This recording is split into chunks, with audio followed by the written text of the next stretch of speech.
Mathematics and dear participants.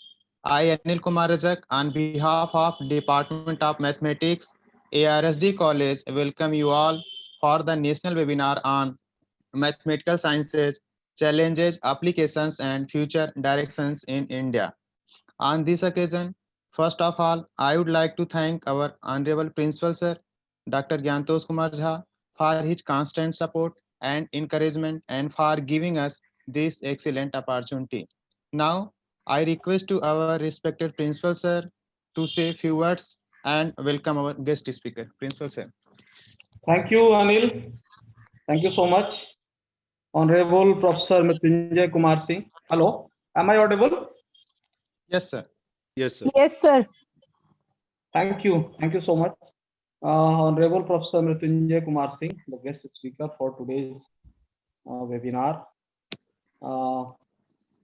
We speak Dr. Preeti Jain, Dr. Anil Kumar Rajak, Dr. Vinita Tuli, convener, webinar committee, other colleagues, and my dear students. On behalf of Atmaram Sanatan Dharma College, it is a great pleasure and honor for me to welcome Dr. Singh in this webinar on a very interesting topic, mathematical sciences, challenges, applications, and future direction in India. I think this webinar will be very helpful for our students and teachers also, and definitely Professor Singh will deliver his lecture and he will throw some light on new dimensions and new future directions of mathematical science in India. So I'm thankful to him and grateful to him that he took out his valuable time for our students, for our college. And I want to congratulate mathematics department and especially Dr. Preeti Jain and Dr. Rajak for organizing this kind of webinar for the benefit of students. And because I always think that there should be some discussion, some knowledge sharing programs, some workshops, some webinars for the benefit of students, so that a student can learn more. Because beyond classroom, there is ample opportunity for the students to learn. So thank you so much to Anil and Preeti, and thank you for your organizing this webinar. My best wishes. Thank you. Thank you, sir. As we all are excited to know that what are the applications of mathematics and its future directions in India. So to discuss in details, we have among us Professor Mrityunjay Kumar Singh. Professor Mrityunjay Kumar Singh is a professor in the Department of Mathematics and Computing and Dean, Student Welfare, Indian Institute of Technology, Indian School of Mines, Dhanbad, Jharkhand. He obtained his PhD from Department of Mathematics, BHU. His area of specialization is fluid dynamics, hydrodynamics, and his research interest also includes solute transport modeling, groundwater contamination, and mathematical modeling. He has been awarded Chancellor Medal, Dr. SCD Medal, and BHU Medal for securing highest percentage in MAMSC exam 1994 at BHU Varanasi. He has more than 18 years of teaching research experience. More than 8 PhD and MPhil students have been awarded under his able guidance. He has completed one minor and 4 major research projects, and he is handling 2 major research projects. He has conducted several training programs and workshops. He has also organized several international and national conferences. He has delivered more than 22 invited talks in various national and international fora. He has published more than 50 research papers and published 6 books. We take this opportunity to thank him and we welcome you again, sir. Thank you. At the end of lecture, we have some time of questions and answers. If you wish to ask questions, please put up your question in the comment box of FB page or in the chat box. Now, to start our lecture, I invite our respected guest speaker, Professor Mrityunjay Kumar Singh, who will be discussing on mathematical sciences, challenges, applications, and future directions in India. Professor Mrityunjay, sir. Thank you. Let me first share the screen and then.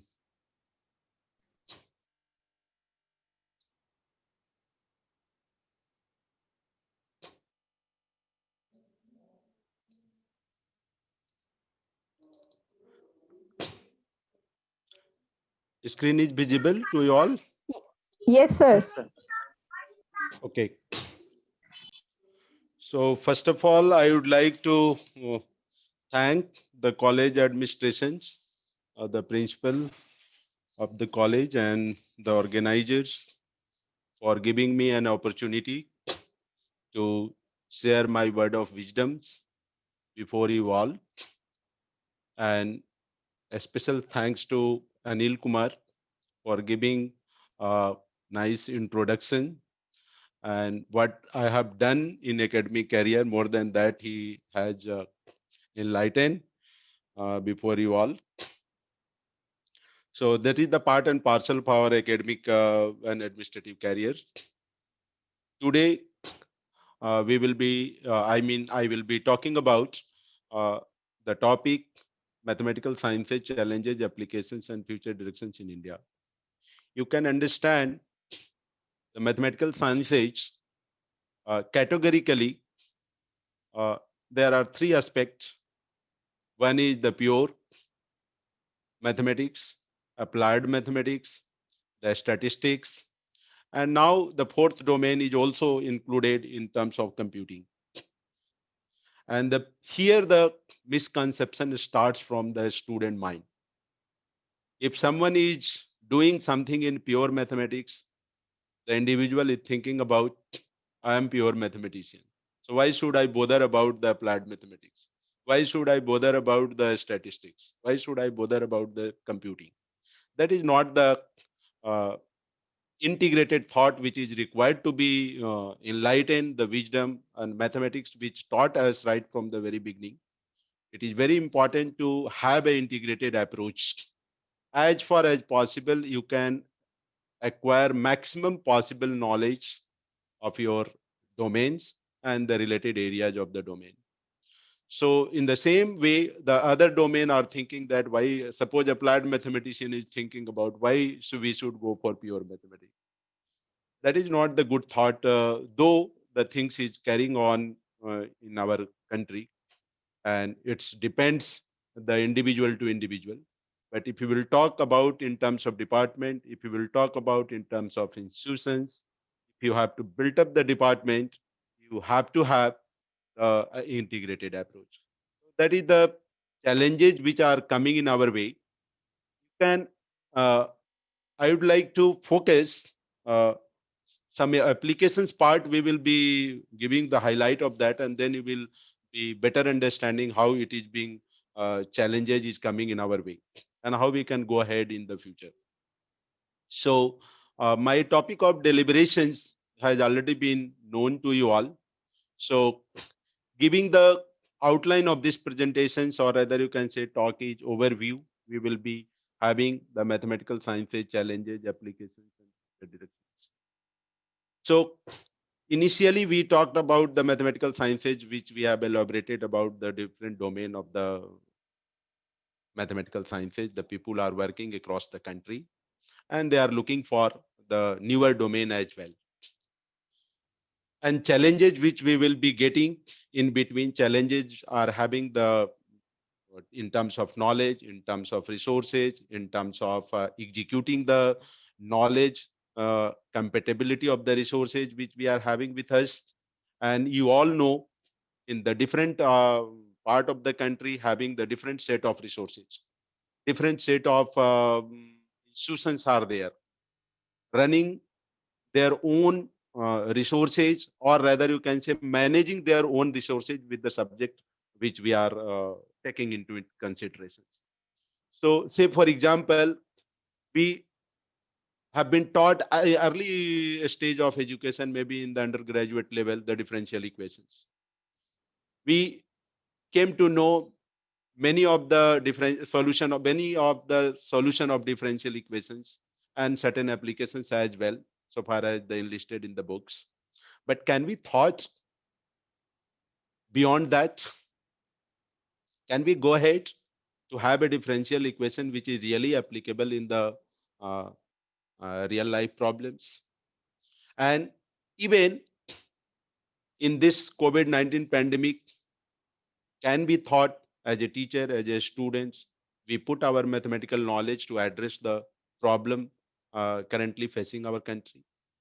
So thought process is very, very important rather than going through the bookish informations. Bookish information is important. I'm not telling it is not important. It is equally important. But we have to have this information, how it could be transformed into the knowledge. That is the challenges. Many of us, and now in technological era, we do not have a dearth of information. We have a information. Everybody is having information on his fingertips. So there is no dearth of information nowadays.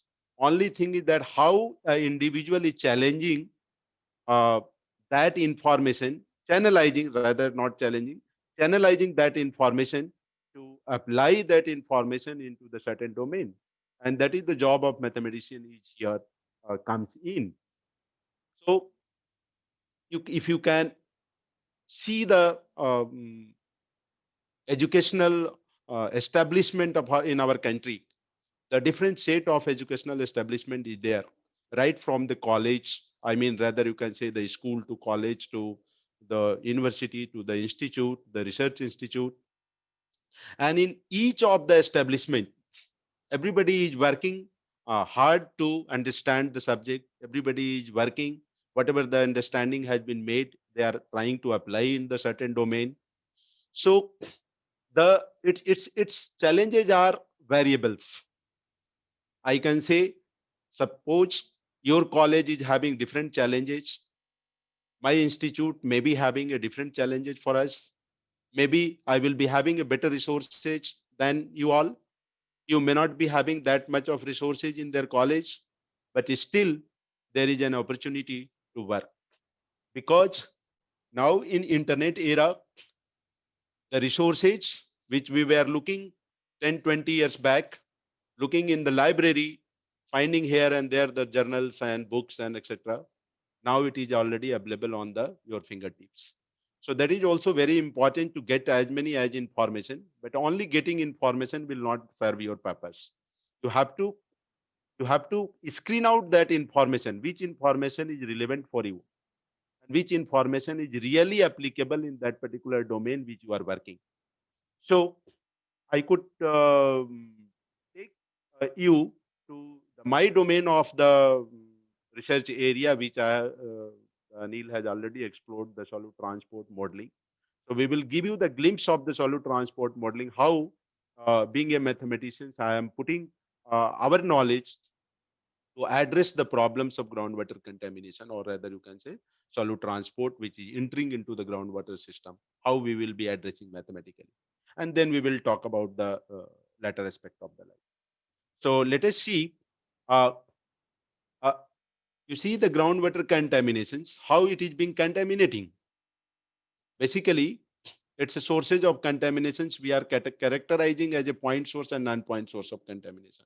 Point source contamination is basically uh, connected with accumulating the different contaminations at a particular place. Say, for example, septic tank system. It is available in every household, and uh, at the same places, you are getting a drinking water also as well from the borewell. So, if you are having a leakage of septic tank, that is the point source of contamination. Pipeline containing the petroleum products, municipal landfills, leaky sewer lines, fly ash, and coal bed power plants. So all these are enlisted in the point source contamination.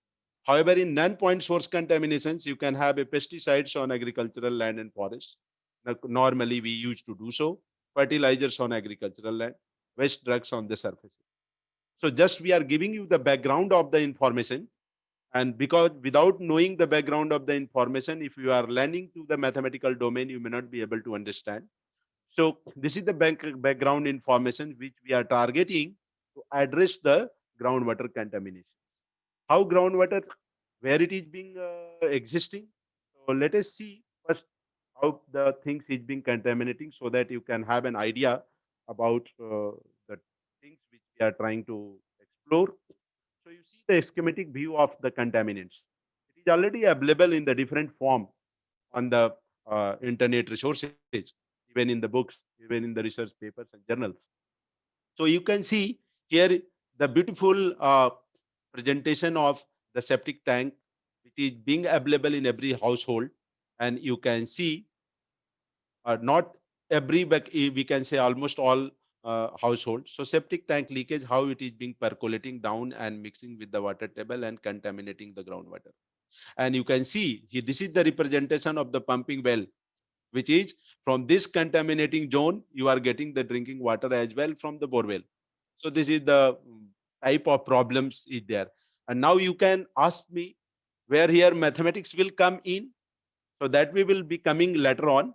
Let me first explain how and what kind of problem we are trying to address through our mathematical knowledge. So this is one aspect. Another aspect you can see easily, you can understand. You can, even if you have seen, but you might not be bothered how it is being happening and why it is being happening, how it, whether it is possible to resolve it or not. So these are the pictorial representation of the contaminations. And you can have another look here. Let us say, for example, here you see seepage of the landfill is there. There is seepage, percolation, runoff. Runoff means the portion of water which is not being evaporating. It is lying remain on the surface, and over the due to infiltration and percolation, it is going down into the subsurface region and ultimately going to the aquifer. Aquifer is basically a geological formation that contains waters and permits a significant amount of water. So basically a groundwater basin, groundwater zone is here that we call as in geological terms aquifer. So you can see the runoff to goes to subsurface runoff and then finally goes to the aquifer. So this shaded part is being represented as the aquifer is basically it is being contaminated. So this contaminated aquifer from where your borewell is connected, through which you are getting the drinking water. So this is the, and here you at the same time you can see the septic tank leakage and it is mixing to the aquifer. So this is the problem we want to address mathematically. We have captured a part of the problem. Many of the geologists, civil engineers, hydrologists are working on in this particular domain extensively. And here is the challenge for the mathematicians, how you can come and apply your knowledge in this particular domain to address their problems and help them out to think in a particular directions as well, rather than the they are thinking in the form of the experiment, on their form of the sample uh, categorizations, their chemical characterizations. So how mathematics is helping out here in addressing this type of problems. So let us say, for example, here the mathematic part is coming in into the picture. Let us say, for the sake of convenience to use of mathematics, we are targeting first the point source contamination. So this is the physical model of the point source contaminations. Here you see, this is one point we are considering. This is the aquifer zone which we are targeting. And this is one point source contaminations which we are representing here. This is another point source through which the aquifer zone is being contaminating. This is another zone through which another point source where it is being contaminated, and so on and so forth. So you can see the number of point sources are there. And if we can combine all these number of point sources, it will become the line sources, or rather you can say the non-point sources. So initially, I mean, you can say in the early 90s or so, uh, the people have addressed only point source contaminations where the contamination is being considered as zero level. Zero level means this in the sense that it is being assumed that aquifer is initially having no concentration at all. So if it is having no concentration, which is practically it is not possible. Later on, it has been found that yes, initially the aquifer zone is also having some kind of concentration. Uh, it cannot be considered as a free zone. So here, this is the advection dispersion equation, and you can understand if you can. All are from the mathematics background, so this is the partial differential equation. So differential equation is basically categorized as a ordinary differential equation and partial differential equation. And here we are using the partial differential equation to address this particular problem. And this is very practical problems the people are trying to resolve. And we as a mathematician, we are also trying to address through our mathematical knowledge available with us. So this representation which we are telling as a point source contamination, meaning thereby is point at which the solute transport is mixing with the whatever that we are considering as a origin, and from there onwards it is being contaminating, or rather you can see transporting along the longitudinal direction and along the vertical direction, rather you can say transverse. So considering that here one dimensional problems, only one dimensional we are considering, meaning thereby each we are considering only the longitudinal directions. I mean the solute which are being mixing with the water table. Water table means where the hydrostatic pressures and water pressures are remain same. So once it is mixing, we are considering as origin point. From origin, it is being transporting along the longitudinal direction. It is being transporting along the transverse directions. So here, if you will consider one-dimensional problems, it is only taking into consideration along longitudinal directions. And here, the dispersion theory which we are quoting means it is already there in the literature. And it has already been proved experimentally as at the field scale as well, where the dispersion is directly proportional to the power of the velocity, where power is ranging from 1 to 2. Power is ranging from 1 to 2. So this dispersion theory is also applicable here to solve the problem. So this is the representation of the model. And now our concern is to solve it. And as you all know, solving the partial differential equation is not a very big task, depending upon the simplicity and complexity of the partial differential equation and their initial and boundary conditions. And I hope you all understand what does it mean initial and boundary conditions. So if at a single point, if the condition is specified at only one single point, say for example, t is equal to 0, that we consider as a initial condition. And if we are having a condition more than 1 point, let us say x is equal to 0 and x is equal to a. So this is the boundary which we are fixing. So here in the aquifer zone also, we will be using initial and boundary conditions to solve this problem. And here this citations which we are making over here, this work has been done by me and my groups, research groups. I mean the students who are working with us or who have worked with us, did PhD with us. So we have done this for constant source contamination. What does it mean? Constant source means continuously it is being input we are getting to the aquifer zone, and that is remain constant irrespective of the time. It is being remain constant. And another is time dependent, but always it is not possible to get a input constant input. So initially you can see during the early 90s, say 96, 97, 98, these are the three publications which I made during my PhD program. So this was discussed only for constant source of contamination. Later on, when we go through which go in deep of this particular domain, then we understand, no, this constant source of input concentrations will be time dependent, maybe a space dependent. So we have taken the time dependent source of contaminations, and based on that, you see the large number of papers have been published in the different uh, high quality journals, so that we will give you at the end how it has been made. So here what we want to address to you all, how mathematics is being helping us. So initially, we were talking about the point and non-point source of contamination. So point source of contamination is now it is being saturated. So far as the research point of view is concerned, it is already the ample work has been done in that particular aspect. So that is in saturation zone. And the non-point source contamination model is still new to us.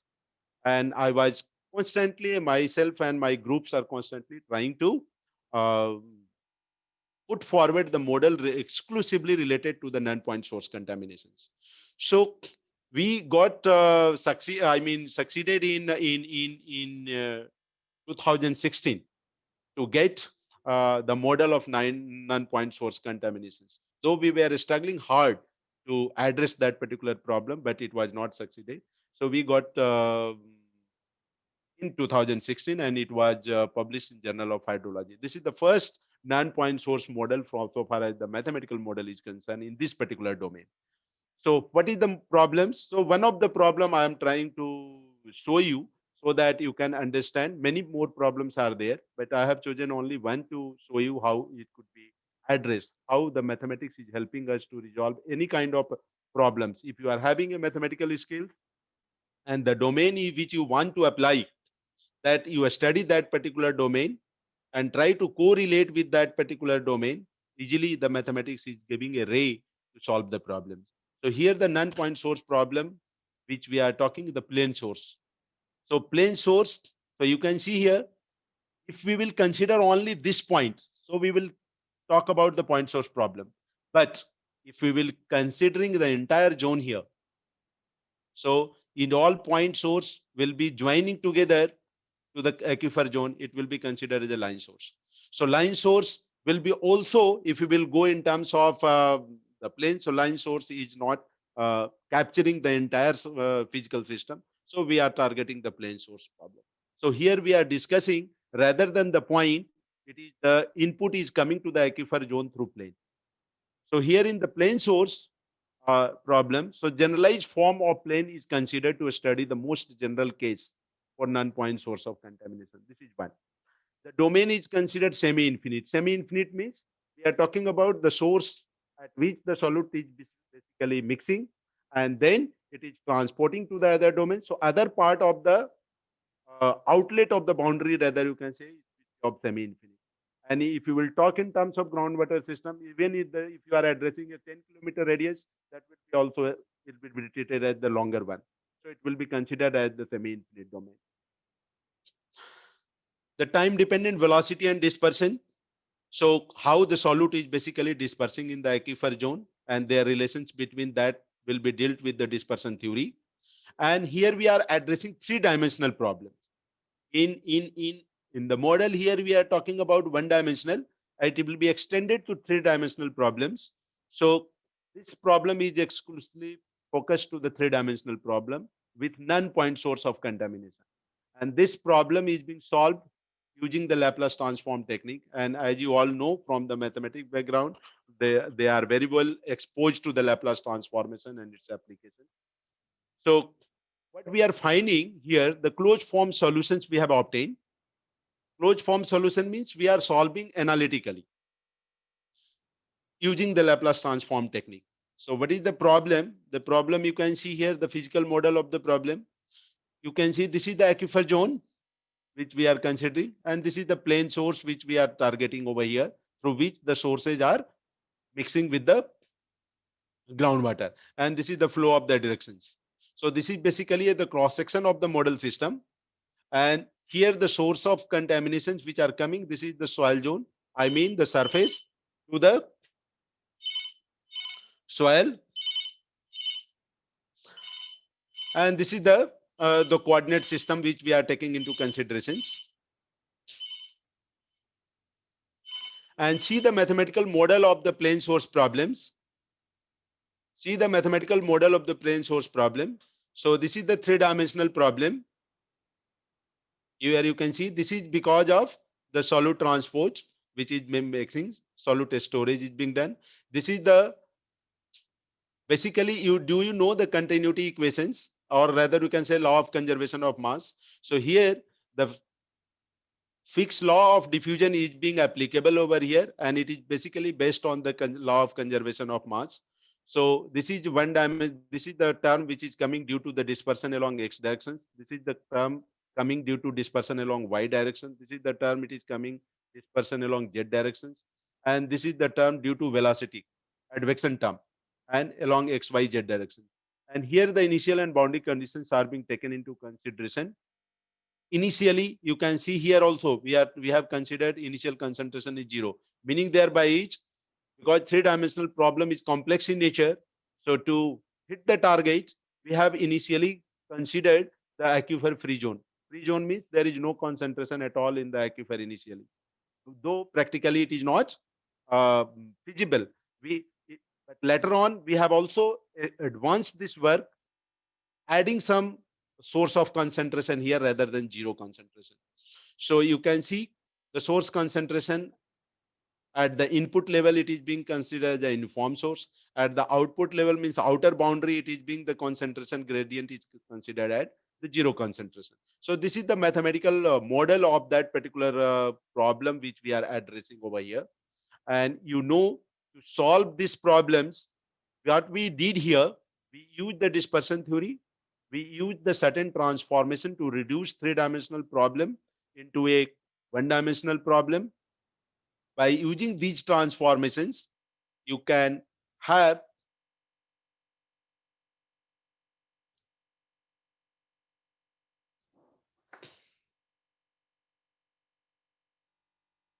the analytical solutions. I mean, using this transformation, the details is not mentioned over here. That this problem is being transformed in a one-dimensional problem, and Laplace transform is being used in between, and then inverse Laplace transform is also being used to get the original solution. So what the solution we are getting? Solution we are getting in this form. So using the Laplace transform in between on the transformed equations, and then inverse Laplace transform is being used to get the solution. So this is the analytical solutions for three-dimensional problem. And then what we did here, how we will cross check. Individually, the one-dimensional, two-dimensional problem has already addressed in the literature. So what we did, we have developed a generalized model. And from our generalized model, we are trying to extract the two-dimensional, one-dimensional problem. So here you can see the analytical solution of line source. We have started from the plane source, and we are extracting the solution of line source. So here the line source problem is also extracted from the plane source, and which is exactly same as independently the two-dimensional problem has been addressed. So if you will go further,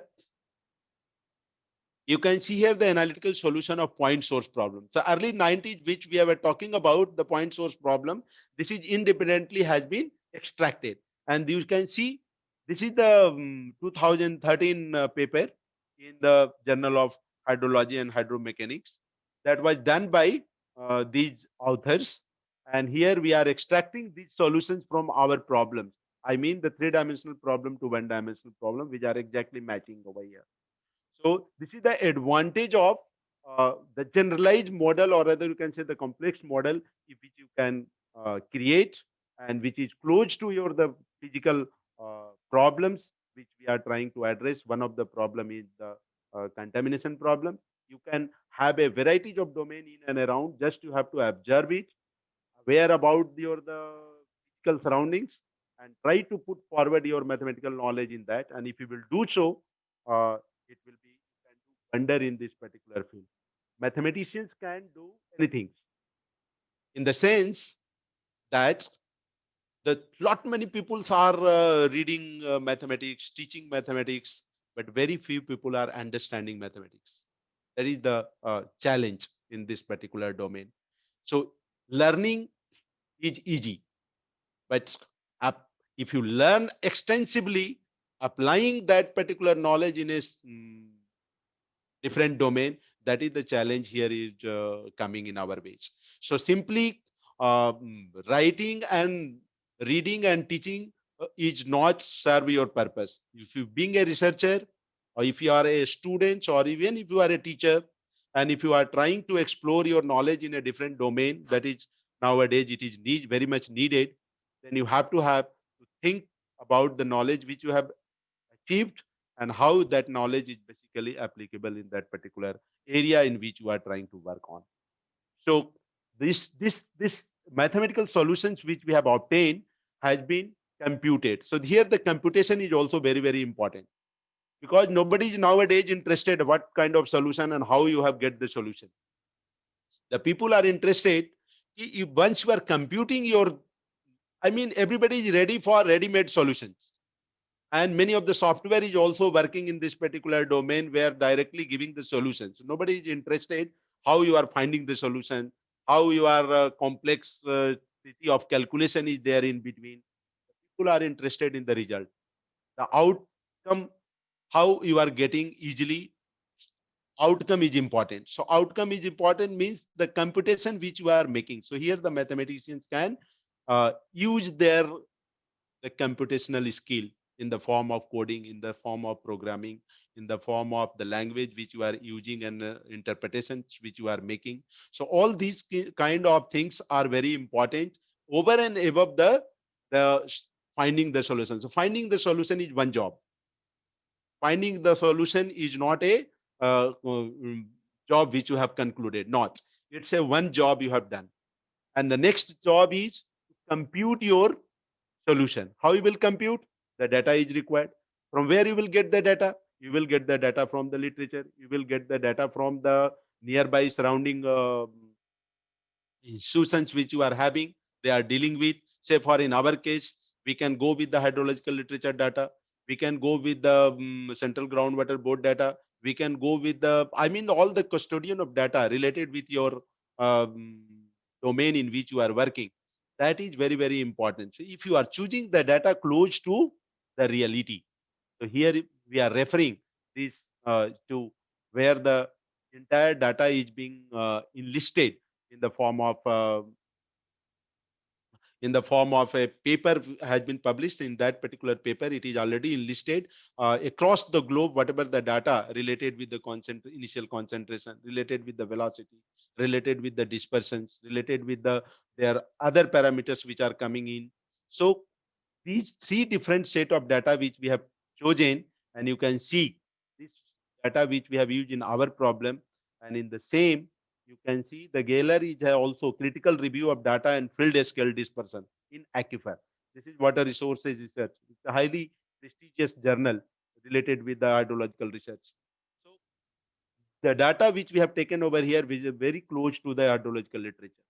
And keeping in the view of that, the computation part and coding part which we have done, the result is coming in this form. So you can see the graphical representation, I mean the contaminant concentration distribution plotted here in the form of, you can see in the YZ plane. Next, so how you can see the parameter here, how the concentration profile is basically decreasing and with respect to the distance, the YZ plane. Similarly, you can see the concentration profile in the XY plane, how the concentration profile is decreasing with the distance. And then in XZ plane, I mean XY, YZ, and ZX plane, the contaminant concentration has been obtained, and this predictions has been made at the end of 3 years. So next you can see for the two-dimensional case, I mean for equation 12, line source problem. So line source problem, how the contamination concentration profile is being behaving. So that is the beauty of the computations and the coding skills if you have to develop. And nowadays to do the research, it is very important. You have to have know the codings of your problem. If you are not knowing it is manually, it is quite impossible to compute your data and compute your solutions which you have obtained. So this is the challenges also it is coming in our way. And then this problem, you can see the one-dimensional case. Here you see the analytical solution, and this solution has also been verified with the numerical one. I mean numerical solutions, numerical techniques is also available to solve your problems. So whatever the problem you are doing, whether it is analytical approach you are doing, whether numerical approach you are doing, whether software approach you are doing, once you will send the work to the peers, peers will verify, cross verify. I mean, if you have did experimental work, the people will ask you, you do compare with the numerical solution with your experimental work. And if you are matching your solution, then they will satisfy. If they are not matching, they will not satisfy at all. I mean, simply they will go for rejection. I mean, whatever the error or computation error is coming or any other error is coming, if your problems are not matching with the two different set of approaches, the people are not accepting. So here in analytical and numerical solutions which we have obtained, and you can see almost it is solid line is getting the uh, numerical solutions, and the star line is getting the analytical solution, and both are very close to each other. You can see how our solution is matching with the analytical and numerical both. Here, the same has been plotted with respect to time. Here it is being plotted with respect to distance, concentration profile with respect to distance, and here it is being the concentration profile with respect to time. So you can see how the concentration, solute concentration is increasing with respect to time. And here with respect to distance, I mean the solute is transporting from one domain to other domain. It is how it is being decreasing. So at the end of that, it is the harmless concentration, or rather you can say the minimum level of concentration is available there. So if you will go through that, so what we did here in this particular problem, we are applying the Laplace transform technique. We are deriving the solutions. I mean, we are transforming the physical model into mathematical model using our knowledge of Laplace transformation here. We are using the basic knowledge of mathematics to transform the three-dimensional problem into one-dimensional by means of transformations. We are fixing the physical domain into mathematical domain. So this type of thought process, the knowledge you are having, you try to understand the other domain, the physical knowledge, and try to correlate with that to address mathematically. And this solution is validated with the numerical solutions, and we found the good agreement as we have seen in the graph. Here you can see this as a special case, we have extracted two-dimensional problem, one-dimensional problem from the generalized problem of three-dimensional. And then you see the impact of non-point source contamination, like a planar line source are discussed here. So this is the novelty in this particular work, which we have done in the year of 2016. And it was well recognized by the Journal of Hydrology, which is a highly rated journals in this, the hydrology. It's a very tough for even for the hydrologists and civil engineers. Forget about the mathematicians.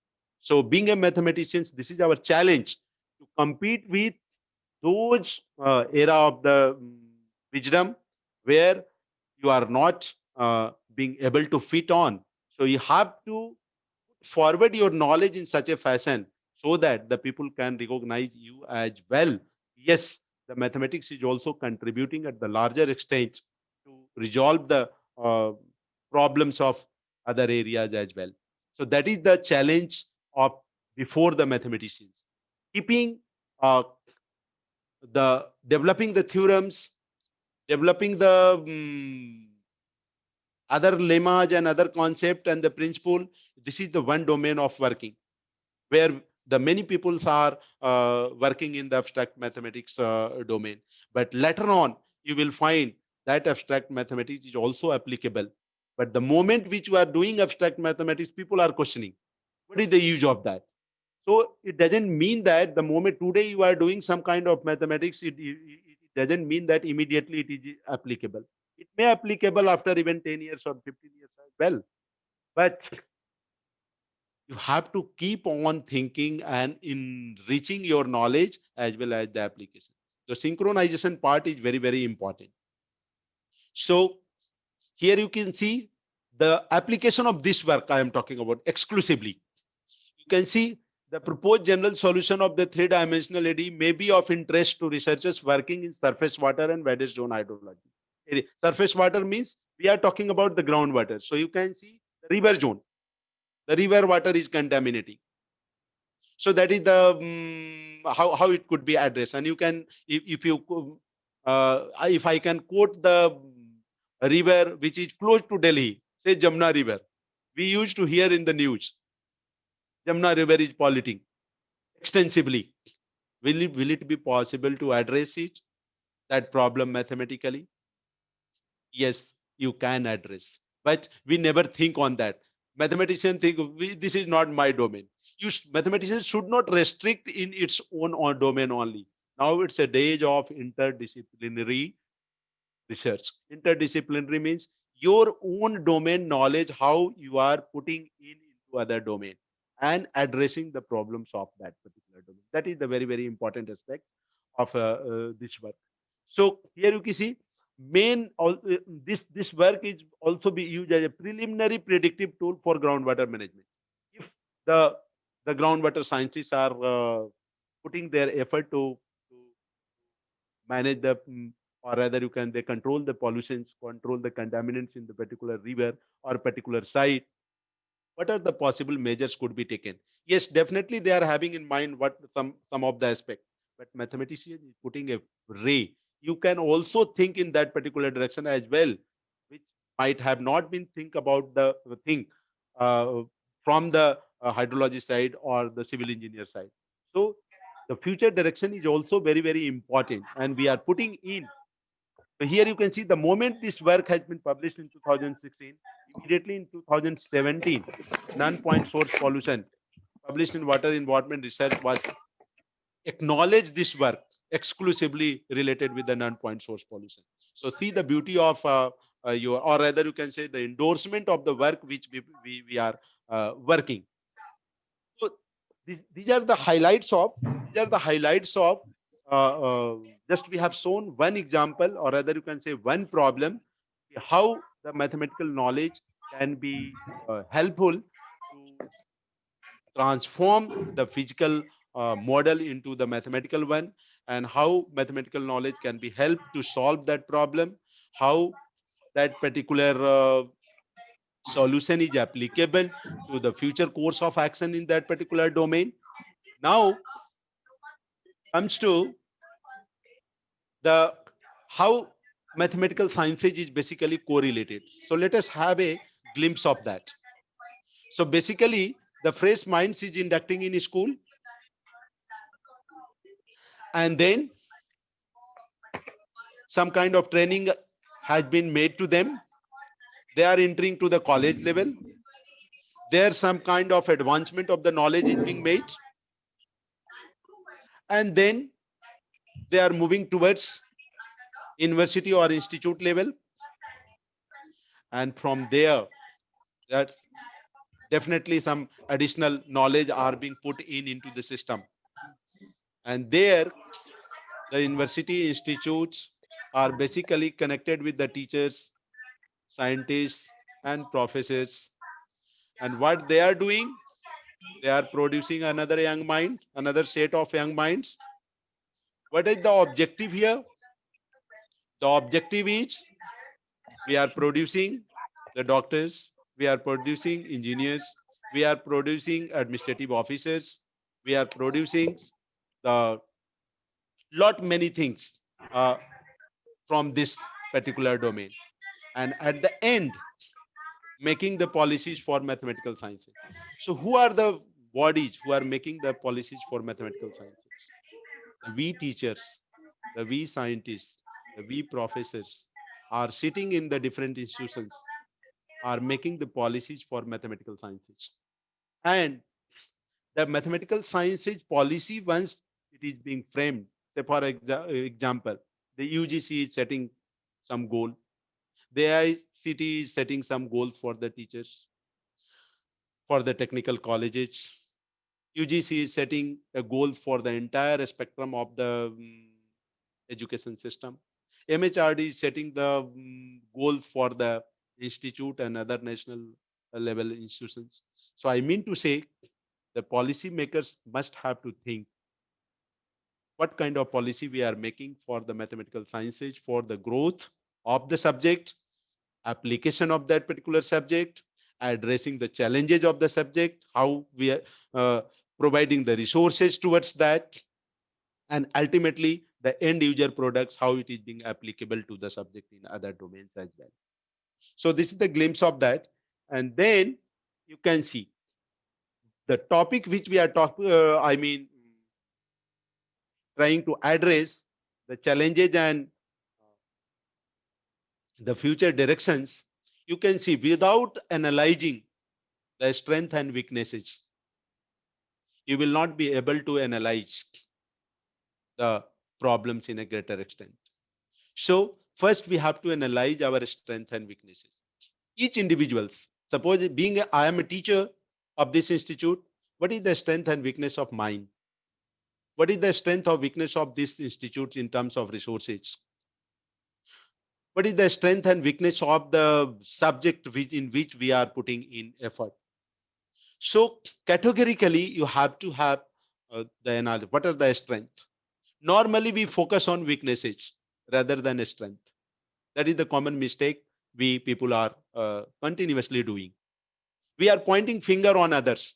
Because of this, I am not doing that. I am not performing well. Because of this reason, because of lack of resources, I am not able to put forward our research and teaching challenges. So, first of all, you have to address the strength. What are the strengths? We as a teacher have a strength of knowledge, wisdom. We have a information. Maybe we are having a lack of resources that we are not denying, but gradually the resources will also can put in. So first we have to analyze the strength and weaknesses. Very categorically you have to analyze, then you will come to know if you are having some kind of weaknesses in terms of resources, in terms of wisdom, in terms of knowledge, you have to have address it. All of a sudden it will not be addressed, but gradually you can prioritize, you can give the priority, which weakness should be addressed first and resolve the issues. So that is the important part. After analyzing the things, keep on strengthening your existing knowledge. Here also we are misleading. Suppose, uh, I mean, for the lighter notes, I would like to say for example, if you are having a assistant professor, you have to teach, you have to learn, you have to read, many things you have to do. If you are in the higher level, you are only teaching, no reading. If you are next higher level, no teaching, no reading, no extension of, strengthening of the knowledge. That is, that should not happen. You should remain as a teacher, whether whatever position you are holding, it doesn't matter. Being a teacher, being a faculty, you have to strengthen, keep on strengthening existing knowledge. This is the key point which many of us we are missing. And that is how we are not compatible with the advancement of the knowledge coming in into the system. And if you are not compatible, then you are out of the competition. So keep on strengthening your existing knowledge, whether you are a student or whether you are a teacher, whether you are faculty. Everyone responsibility is to keep on strengthening our knowledge. That is the important part. And plan for mode of execution of work. We are basically, as a teachers, if you can understand, we are having a role of teaching, we are having a role of administration, we are having a role of guiding the students, we are having a role of solving the problem of a student. So we have to accordingly we have to plan, and you have to make a timeline of every day how many problems you are solving for the students, how many problems you are resolving as an administrator, how many problems we are taking new to address as an individual. So keep on enriching and plan the mode of execution as well. And over and above, the continuous monitoring is also important. So continuous monitoring, if you are not doing, you may not be able to locate whether your problem has been resolved or not. So backlog will come if you are not monitoring. So monitoring system is there, but it is not being executed. That you have to monitor yourself rather than somebody else is monitor you. If you start monitoring yourself, whether you are a teacher or whether you are a student, if you are monitoring yourself and questioning yourself, yes, what you have done today or what I have done today, you just analyze at the end of the day, you will get the answer. So continuous monitoring, I'm not talking about the system, monitoring about yourself. Just monitor yourself, you will find a wonder in your life. And extensive knowledge you can achieve in a shorter period of time. And then the integrated approach which is required. Initially, we were talking about in pocket of knowledge we are having, but we are not trying to integrate it. Many of the faculty colleagues even not ready to talk with each other. I mean, I am talking about the professional talk. They were having a discussion, chit chat discussion is going on, but professional talk is not at all insofar as the Indian education system is concerned. So we should start transforming of knowledge among ourselves. try to discuss the particular problem in an integrated approach. You will be able to get the solutions.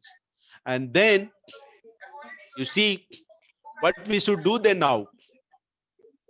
So let us take a problem, research problem. Normally what we do the research problem, we take the research easiest problem. A student is also finding the shortcut.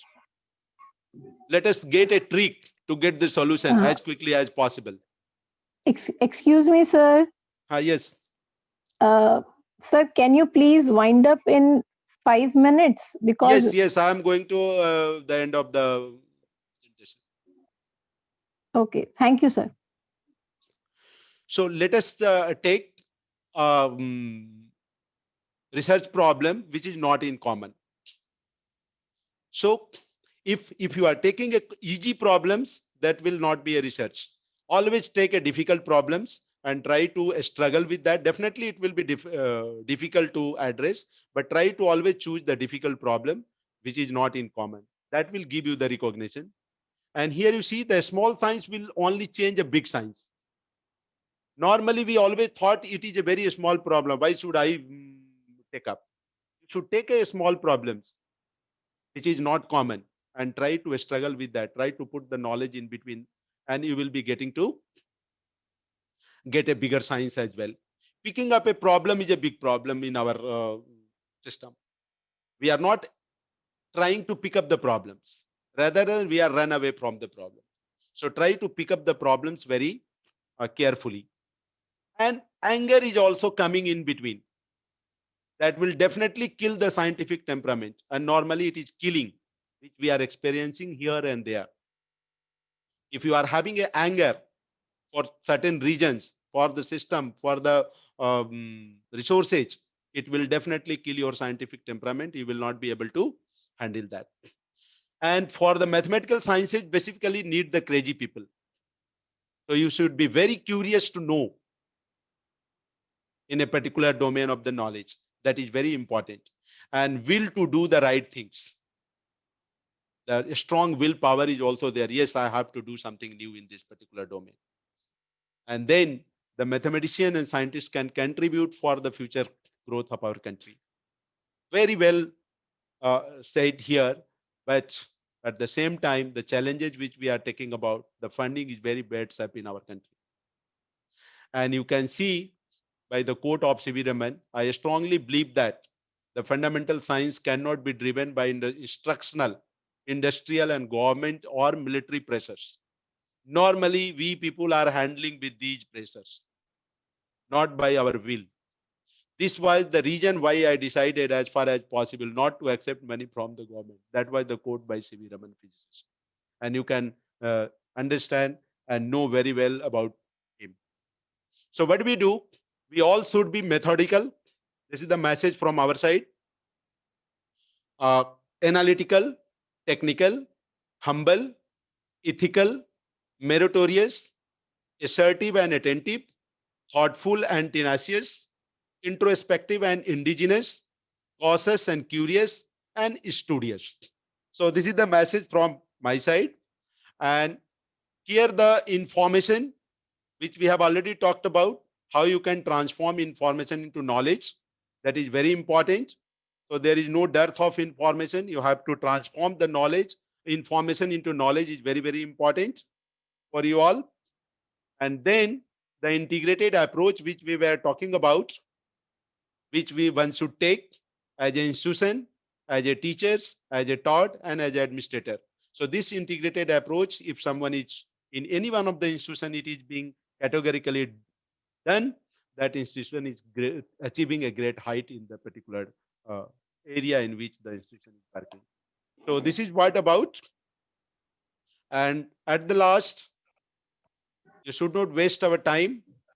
So time waste, life waste, wake up and took the responsibility, because the responsibility is equal to power and non-responsibility equals to complaint. I mean, you will find here and there the people are complaining, always complaining, but not taking any responsibility. So if you want to become powerful, you must have to take the responsibility. Nobody will give you the responsibility. You come forward and take the responsibility. And over the period of time, you will find you will be powerful as well. And this is what about the brief projections of my academic career. And anyone who are interested to know something more, you can go ahead with this particular site. The entire details about our research, about our teaching, about our administrative contributions, everything is there in listed here. So thank you very much for your kind attentions and giving me an opportunity to interact with you all. And if you are having any queries, go ahead with that. Thank you. Thanks a lot, Professor Mrityunjay Kumar Singh, for such an substantial, informative, and interesting talk, underscoring the importance of mathematical sciences and how we can apply it to solve many real life problems like contamination of water. The participants are now welcome to raise their queries, but due to constraint of time, we can take only one or two problems. Sir, one of the participant, Dr. J.V. Satyanarayan, wants you to ask, can you explain something about uses and challenges of quantum computing in future? Usage and yes, usage and challenges. Challenges of quantum computing in future. Yes, you see, uh, definitely we have a challenges because the computing resources across the country is not adequate. It is inadequate, rather you can say. So the computing resources, even still, forget about the quantum computing. If normal computing process, if you will go through, it's a challenges at the present age as well. And for quantum computing and other advanced computing, we need a high level of resources like HPC. So if you will compare across the country, hardly 4 or 5, maybe IITs and ISC is having a HPC facility. So definitely quantum computing is a bigger challenge for today and in the future as well, so far as resources is concerned. Many of the institutions are struggling for the computer and computing facility. So you can understand the challenges is already always there.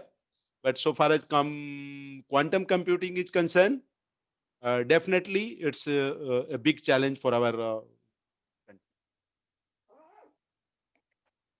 Okay, thank you very much, sir. Because constraint of time, we are not able to take other queries. It's my privilege to have been asked to propose a vote of thanks on this occasion. I, on behalf of Department of Mathematics, ARST College, extend a very heartfelt gratitude to the esteemed speaker for sharing a very insightful webinar underscoring mathematical sciences. I take this opportunity to extend our most sincere thanks to all our participants. Last but not the least, I thank our dynamic principal, Dr. Gyanatosh Kumar Jha, for always extending his kind support. I am also thankful to the organizing members of the webinar committee, Faculty of Mathematics, for their efforts and kind cooperation. Thanks a lot, everyone. This was indeed very interesting lecture followed by a healthy discussion. But due to time constraint, we'll have to stop here. Stay safe, stay healthy. Goodbye, everyone. Thank you. Thank you. You can close.